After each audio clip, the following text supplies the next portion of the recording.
مسلمانوں نہ گھبراؤ، خدا کی شان باقی ہے، حضور پہ اترا جو تھا وہی قرآن باقی ہے۔ جی ناظرین السلام علیکم۔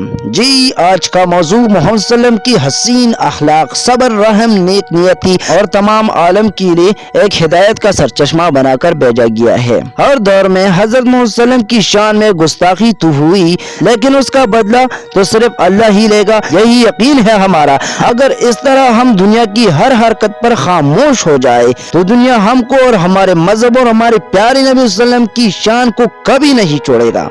دنیا کو بتاؤ کہ محمد دنیا کی نمبر 1 لیڈر ہے اور قیامت تک رہے گا۔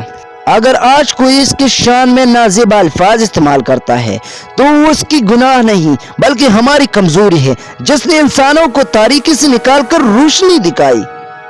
اگر آج دنیا میں امن ہے تو میں اپنے تجربے اور یقین سے یہی کہوں گا، اور یہی نہیں بالکل مطمئن ہو کر یہ کہتا ہوں کہ دنیا میں جس وطن میں امن و شانتی ہے، پرانے زمانے میں جب ان حرامیوں کی بیٹیاں زندہ دفن کیا جاتا تھا تو یہی وہ وقت تھا، یہی وہ ہستی تھی جس نے ان حرامیوں کے باپ کی تربیت کی اور ان کو راہ راست پر لانے کی کوشش کی، لیکن جن کو اللہ نے ہدایت کا موقع دیا تو راہ راست پر آ گئے، اور جو نہیں وہی حرامیوں کا نسل آج بھی زندہ ہے۔ اگر دنیا میں لوگ اپنے عیب کو دور کرنے اور چھپانے کے لیے دوسروں کی اچھی باتوں کو اس طرح پیش کرتے ہیں اور ساتھ ہی ساتھ اس کے اچھی کاموں کو اس انداز میں پیش کرتے ہیں، اس انداز میں بیان کرتے ہیں کہ گویا اس نے کوئی گناہ کیا ہے، تو اسی طرح کے لوگ تو زیادہ تر زندگی کے میدان میں رکتے نہیں،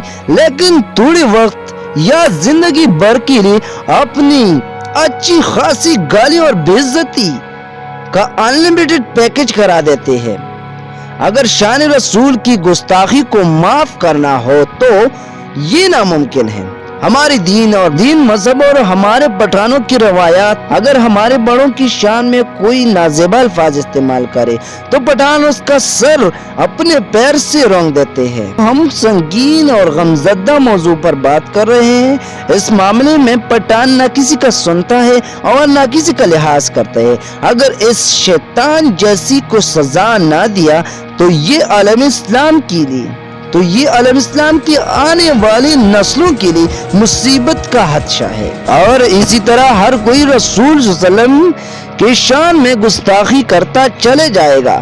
تو اسی طرح آپ کو میری طرف سے یہ پیغام ہے، اگر برائیوں کو روکنا ہے تو اپنے ہاتھوں سے روکو، اس کا بس نہ تو اس کو زبان سے روکو، اگر اس کا بھی ہمت اور حوصلہ بھی نہیں ہے تو اس کے ساتھ باتیں، کاروبار اور تعلق سب کچھ ختم کر دو۔ ہمیں نہیں چاہیے ایسا کوئی۔